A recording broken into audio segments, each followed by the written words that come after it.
त्या बाजूने तुम्ही जर बघितलं तर नक्कीच ते तसे दिसतं, पण दुसऱ्या बाजूला जर तुम्ही बघितलं तर तामिळनाडूमध्ये DMK गेले 10 वर्ष सत्तेत होतं.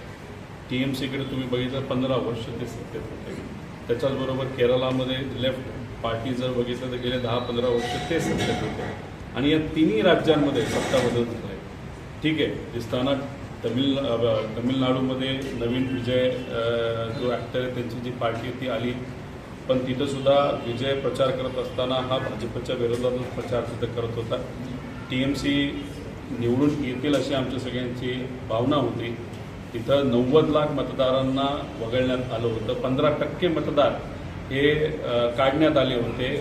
तिथं अमित शाह साहेब कधी नव्हे ते 15 ते 20 दिवस ठिय्या मांडून होते वेस्ट बेंगॉलमध्ये, कारण अस्तित्वाची लढाई त्यांच्यासाठी तरी त्या ठिकाणी होती. आणि त्याच अनुषंगाने एवढी मोठी ताकद लावून तिथं सत्ता परिवर्तन नक्कीच झालेलं आहे.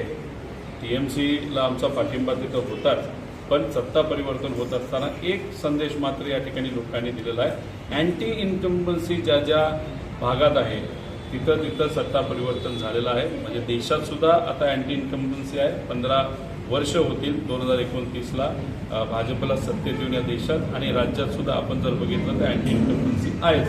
त्यामुळे दुसऱ्या बाजूला आपण जर बघितलं तर एक अँटी इन्कम्बन्सी आता अँटी एस्टॅब्लिशमेंट एक वातावरण या देशामध्ये निर्माण झालं असं नक्कीच त्या ठिकाणी आपल्याला बोलता येईल. जी बैठक होती ती सुप्रियाताईंची जी कन्या आहे रेवती, तिचं जे लग्न होणार आहे त्याच्यामध्ये परिवार म्हणून आपल्याला एकत्रित राहून जे काही जबाबदारी त्या ठिकाणी उचलायची आहे त्याच्याबद्दलची ती बैठक होती. राजकीय कुठेही तिथं चर्चा झाली नाही. आता तुम्हीच मला सांगा की समजा भाजपबरोबर अजितदादांचा पक्ष आज आहे, आता भाजपबरोबर ते सत्तेत बसलेत, आम्ही विरोधात आहोत. आम्ही भाजपच्या विचाराच्याच विरोधात आहे, प्रतिगामी विचाराच्या विरोधात आहे.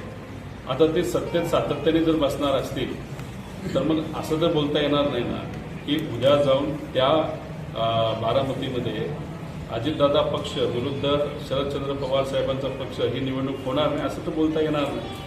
आता उद्या जाऊन पवार परिवारातलाच एक व्यक्ती त्यांनी परत दिला, म्हणजे सुमित्रा काकींना दिलं, नाही तर परिवारातून अजून कोणतरी दिलं. आणि जर पक्षाली सुद्धा म्हणजे पवार साहेबांच्या पक्षाली उद्या जाऊन जर दुसरं कुठला उमेदवार दिला ती वेगळी गोष्ट, जर पवारमधून एक दिलं तर मी जे बोलतोय ते आहे ना, जर ते भाजपबरोबर राहतात तर आम्ही तर भाजपच्या विरोधात आहे. ते भाजपला बांडीला बांडी लावून त्या ठिकाणी बसतात, सत्ता भोगतात. आज जे काही महाराष्ट्रामध्ये परिस्थिती त्याला ते सुद्धा जबाबदार आहे. आम्ही विरोधात असल्यामुळे उद्या जाऊन आम्ही सुद्धा जर पवार परिवाराला एक व्यक्ती दिला तर पवार विरुद्ध पवार होऊ शकतं.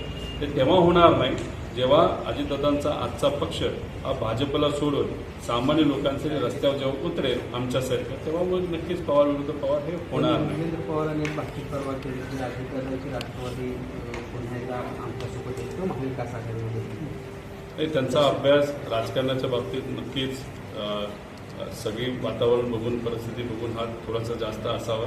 त्यांना जर वाटत असेल आणि तसंच खरं झालं तर चांगलं आहे. म्हणजे त्याचा अर्थ युगेंद्र सुद्धा आता म्हणतोय की अजितदादांचा पक्ष भाजपबरोबर खूप दिवस राहतो.